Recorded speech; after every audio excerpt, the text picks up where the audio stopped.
Atheist offers 10 fallacies to disprove God. This is Red Pen Logic with Mr. B, where we help you assess bad thinking by using good thinking, and we have way too much fun while we're doing it. Today's challenge comes courtesy of Brian Doyle. I feel like I'm supposed to be a kid when I'm watching this. I'm 8 years old again. That might be just me. I find that to be a bit disrespectful. He offers 10 ways to prove that God doesn't exist. Let's see what he's got. Video guy, please put 3 minutes on the clock. And let's include a fallacy counter, just because. Proof number 1. The fact that a human being has to tell you about the existence of your God proves there's no God. We would be born with knowledge of its existence. That is such a stupid thing to say. Don't pretend that you have good arguments when you don't. This is a retarded thing to say. That's completely dumb. First proof offers the first fallacy. It's called a non sequitur. The conclusion just doesn't follow. Human beings have to tell us about the existence of all kinds of things, but that doesn't prove that those things don't exist. For example, teachers tell terrified students about fractions, but that doesn't prove there's no fractions. Proof number 2. A God belief is simple geography. Being raised in a Christian home decides which God you believe in. It doesn't stop there. That's also true for spiritual experiences. If you have one, you're going to have an experience that is related to whatever you believe in. So if you believe in Jesus, you're going to see Jesus, or rather you're going to feel the Holy Spirit penetrating you, or whatever Christians feel. I always found Christianity to be a bit weird. But yes, this is related to your environment. It's not just geography.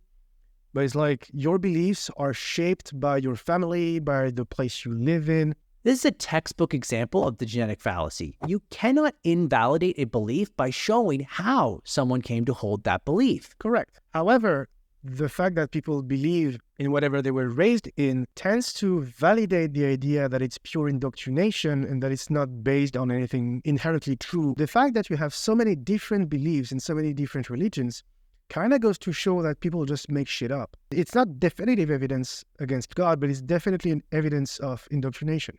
So this proof is about God belief, not about whether or not God exists. Put another fallacy on the board. So much for proof number 2. Proof number 3. There was no time before the Big Bang, so that means that there was no time for a God to exist in or create things in. But this is another pretty stupid thing to say. We don't know if time existed before the Big Bang. We do know that space and time seem to be the same thing. However, we do not know if before the Big Bang, time existed or not. We don't know that. We don't know what things look like without time either. For what we know, there could be a different form of time, right? Maybe things still behave in a very similar way, even if time is not a thing. We don't know that.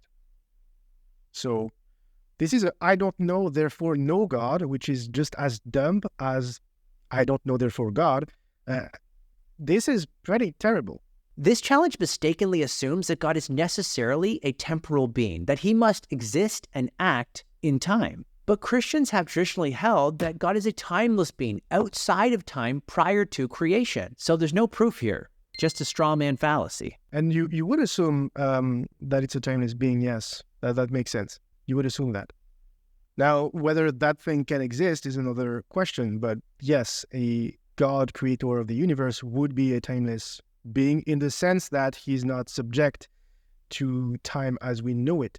But time could exist outside the universe and we simply don't know. It's very possible, if you consider, for example, a multiverse explanation, it's very possible that there is a place between two universes, and that place may be made of something different than what we know, but still something.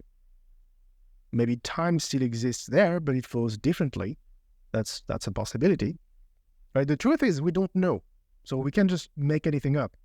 That's what Christians do. Proof number 4.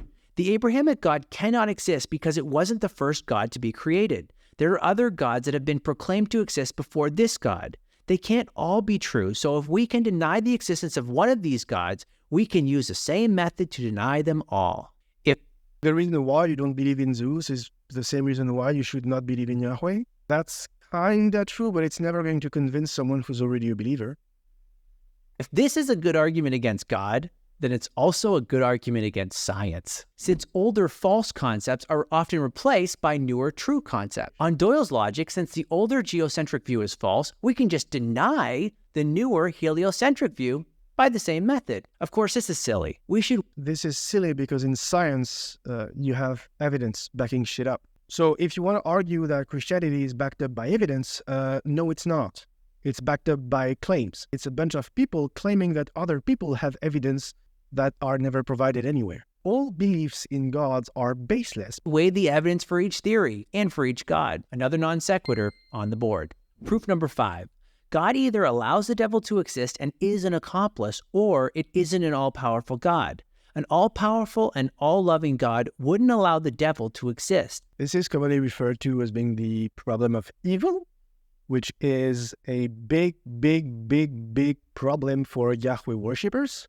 Because yes, if your God is in fact all-loving and all-powerful and created everything, you have to accept that he created the devil, and thus that evil is positive for the world. That's why Christians are so obsessed with suffering, because it makes no sense for an all-loving God to allow suffering to be a thing unless suffering is good. Therefore, since they do believe that their God is all good and all loving, they have to accept that, well, actually suffering is good. So that's a problem, but they do already rationalize that thing. It's not a new claim, it's not a new problem. Isaiah 45:7, it's not an either or. There's another option. God is all powerful and all loving, and God allows the devil to exist because he has good reason to do so, which is why... Basically what I said. The devil has been created by God because evil is good, actually. Why? Cancer is good, actually, because God has a good reason to give your child cancer. That's very Christian as far as arguments go.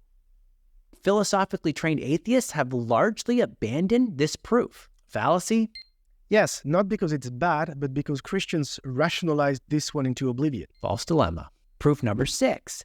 The God of the Bible is jealous of other gods. This proves that this God is not the only God. With multiple choices, only shows that there is no reason to choose just one. If a God were true, there would be no other options. Exodus 34:14.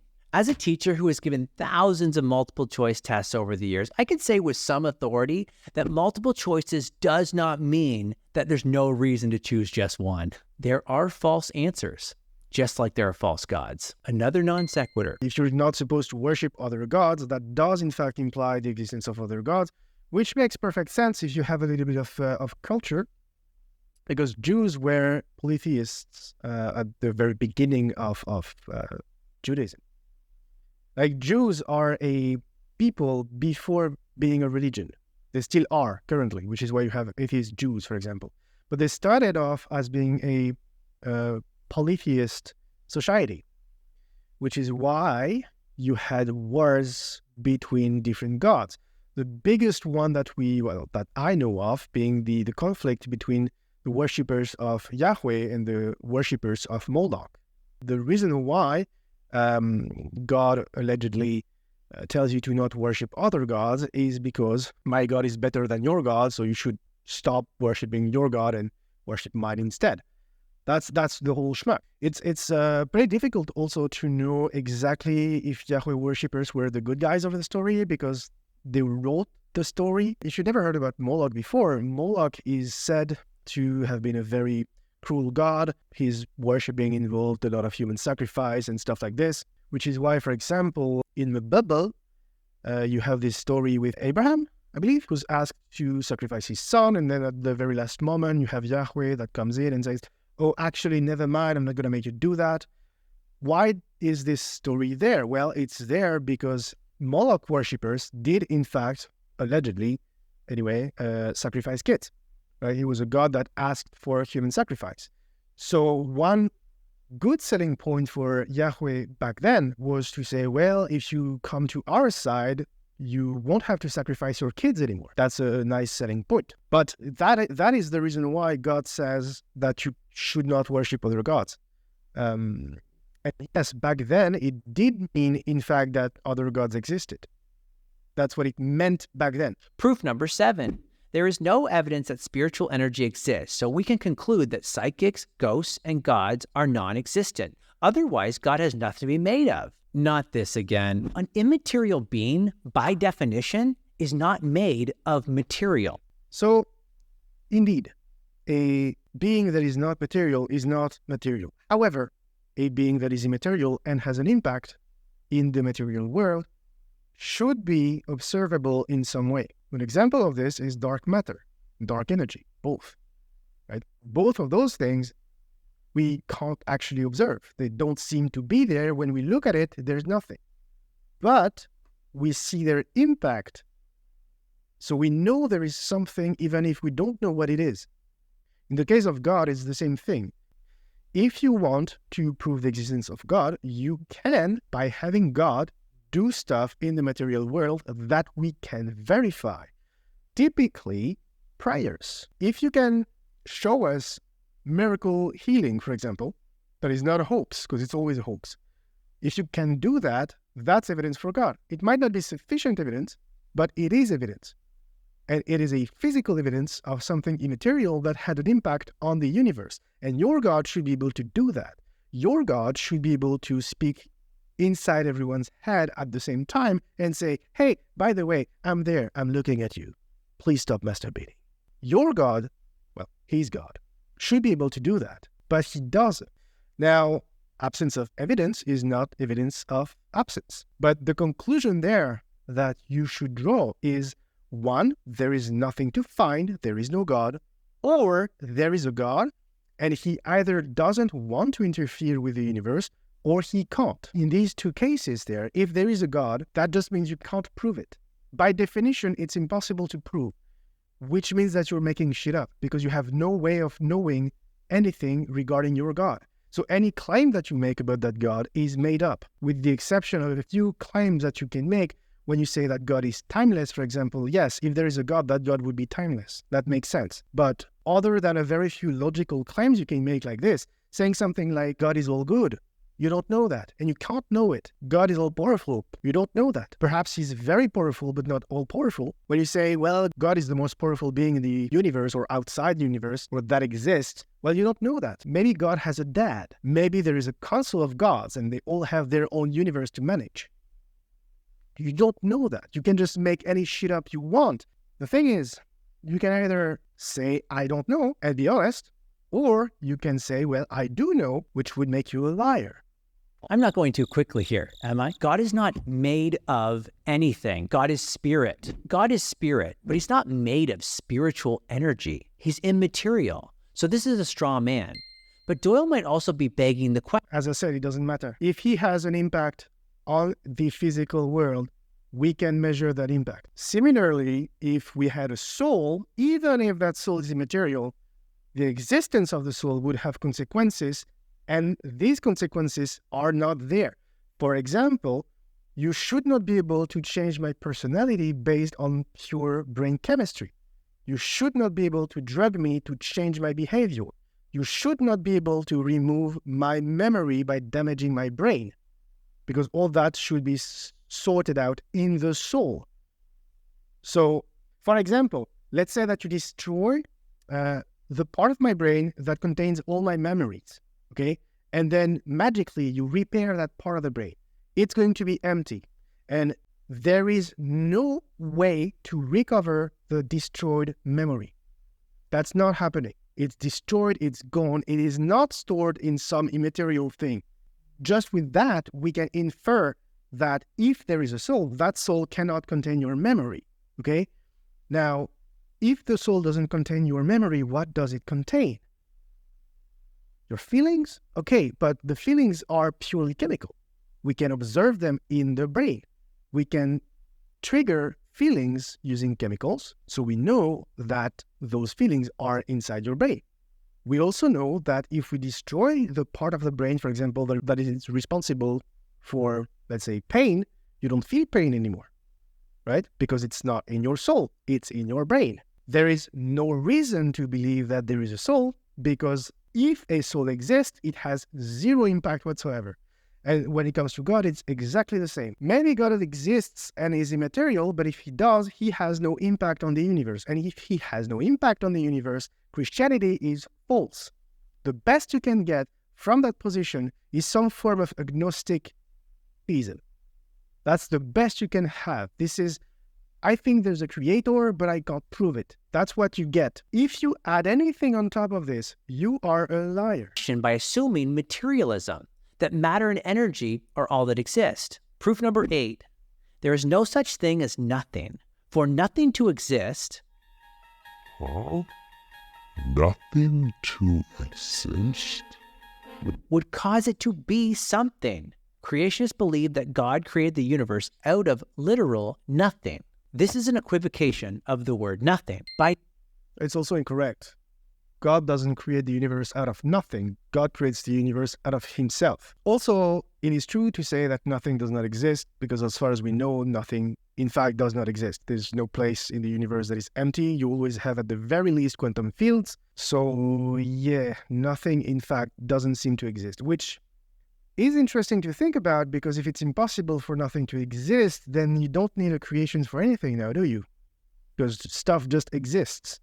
Nothing, we mean no thing. That is, God didn't make the universe out of anything. We certainly do not believe that God created the universe out of something that's called nothing. So there's no thing here that disproves God. See what I did there? Proof number... Now, based on what I know about quantum fields, I would assume that a God could in fact create stuff out of nothing.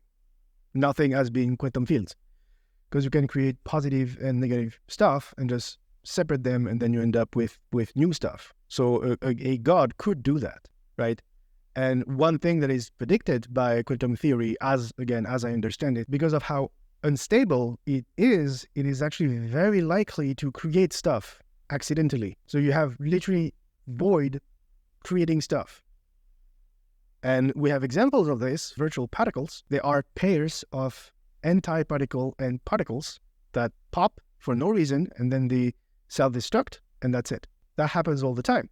And under some specific circumstances, like Hawking's radiation, you can actually have that virtual particle become an actual particle. It's very weird, but it seems to be that way. If quantum fields are universal, and if they exist everywhere, including outside the universe, then they would eventually, given enough time, probably start generating stuff. And that stuff could eventually turn, I suppose, into a universe. I suppose. I don't know, right? But it does make sense, to me anyway. Now, please keep in mind that I'm not a specialist, so don't take my word for granted there. This is just my personal understanding of that kind of stuff. I find that very interesting. I also find this to be very complicated. But anyway, point being that in a way, it is possible to create something out of nothing. In the same way that you can say 1 minus 1 equals 0. The total amount of energy is still 0, but you need to create stuff and anti-stuff. So you have stuff there. Cool. This isn't a finely tuned world created with us in mind. The sun gives you cancer, most of the water is undrinkable, and diseases run rampant. If there was an intelligent designer, there wouldn't be any mistakes. First, just because you can't drink the ocean or antifreeze doesn't mean they're not designed. They're just designed for another purpose. Second, it's always the same answer, isn't it? God's got a plan, guys. Don't worry. Believe us. We know, because it was revealed to us in a dream. God's got a plan. Actually, no, it was revealed to Paul in a dream. Sorry, never mind. Unless he was hallucinating after a mushroom OD. But point being, the universe appears to be fine-tuned. This is a fact. It does, in fact, appear to be fine-tuned. Why? Well, because we exist, it's as simple as this. We cannot exist in a universe that does not allow for our existence. Therefore, if we start looking at the universe and looking at specific parameters within the universe, they will all allow for our existence. All of them. Otherwise, we wouldn't be there. The fact that we're here implies that the universe allows for our existence. It would be very good evidence for God if we existed in a place that should not allow for our existence. That's not what we see, but that would be very good evidence for God. So fine-tuning essentially doesn't mean shit. A survivorship bias, I think, is the name. The only way you can make an argument out of fine-tuning is by having other points of comparison.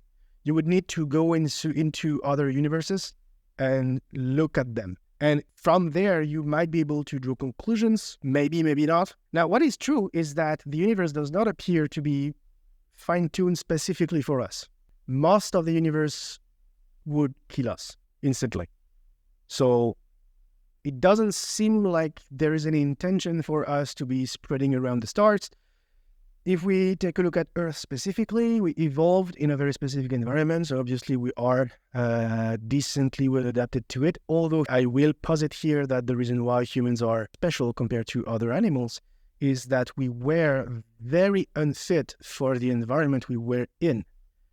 But we had enough intelligence to survive anyway. Something doesn't have to be perfectly designed in order to be intelligently designed. Third, imperfect design is perfectly consistent with intelligent design in a broken world. Number 9 offers another That's a lot of copium for a single video.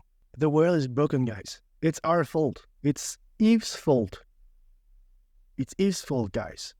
It's not that God fucked up.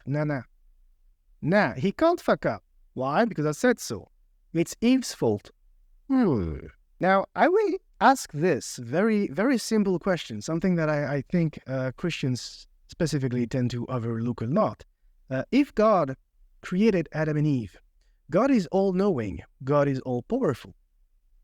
God created Adam and Eve with the knowledge of what Adam and Eve would do, and with the knowledge that the tree of knowledge of good and evil should not be inside of the garden. Yet God still put the tree inside of the garden, knowing full well what would happen. God knew that the snake would come, Lilith, by the way, not Lucifer. God knew that the snake would come inside of the garden and tempt Eve. God knew all that, and yet he designed the garden in a very specific way, with full knowledge of what would happen. This means, and you have no way out of this, this means God did it on purpose. Or he's not all-knowing and or not all-powerful. If you're all-knowing and all-powerful, you know the consequences of everything you do, which means that when God puts the tree inside of the garden, he knew what would happen, which means that he tricked Eve into sinning, which effectively means that God created a broken world on purpose. Now you might say, well, maybe God's got a plan. I guess that's the answer to everything. Point being that this entire story makes no sense, and this is just a whole lot of copium. sequitur. Proof number 10. Evolution is obviously proven and true. Yes. This means that we weren't created by magic and are somehow superior to the animal kingdom. No. No creator, no God. No, we're not superior to anything. In the same way that black people are not inferior to white people, right? Cats are not superior to dogs, and humans are not superior to dogs either. We are better at some things, and we tend to judge ourselves by the things we are the best at. I believe it was Einstein who said, if you start judging a fish by its ability to climb a tree, the fish is going to seem very dumb. Something like this, which is very true. If anything, most animals are better fit for their environment than us. They are very much superior to us in most regards, except one, which is intelligence. And even that, I would argue that most people are not intelligent. Most people are just repeating whatever they were taught, because we're apes. That's what apes do. So saying we are superior to others is stupid. Also, that is another non sequitur. Kind of looks like Johnny Sins, now that I think about it, which is funny. Just because evolution is true doesn't mean that we were not created, and it doesn't mean that evolution was not designed in some way. Like that's a non sequitur. Overall, these 10 arguments are mostly bad. They're mostly bad. They are targeted at people who already don't believe. That's the problem. That's the problem of this kind of argumentation. It's like apologetics, but for atheism, right? It's not really trying to convince people who aren't atheists. It's just trying to make other atheists feel good by saying stuff. I will just say this, and I guess I'm guilty of that also to some extent. But if you try to convince people, you really need to argue better than this. And also, 10 arguments is really not a good idea because in practice, no one is reading that.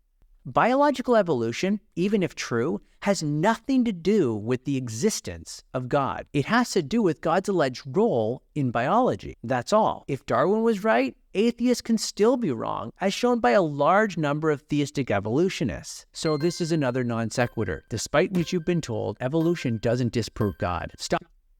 I will just put a caveat on atheists can still be wrong. You can't really be wrong as an atheist. It's not really a possibility because being an atheist just means I don't believe in God. You can't be wrong about this unless you're lying about your belief in God, but I don't believe in God is an opinion. You can't really be wrong about your opinion. Stop the clock. Boom. That is how it's done. Bible thinker question. So that was kind of dumb. I will say this. I'm very skeptical in my life about a lot of stuff. I will probably get into questions that are very heated, let's say, at some point. But it seems very important to me, and I think this is the main takeaway from this video. I think it is very important for all of us to be always the best version of ourselves. Just because you agree with someone's position doesn't mean you should accept any argument they make. If an atheist makes a bad argument, call that argument out. It is your interest to have your side be the best version of itself. I want atheists to be smart. I want atheists to be convincing. I want atheists to be better. So it is crucial to call out any bad atheist argument that you see, because you do not want bad argumentations like this to be thrown at theists. You don't want that to happen. The big takeaway here is do better. This is true for me too. Obviously, I'm pretty new at what I do. I apologize to Red Pen Logic if you ever come across this video. I apologize for saying that, but I find the way you speak to be extremely annoying. Annoying as in disrespectful. Like straight up, this is a disrespectful way to speak, but it is what it is. You do you, boo-boo. I guess that worked out for you very well. If you found this video entertaining or interesting, please consider dropping a like and eventually subscribing, and hopefully I'll see you in the next one.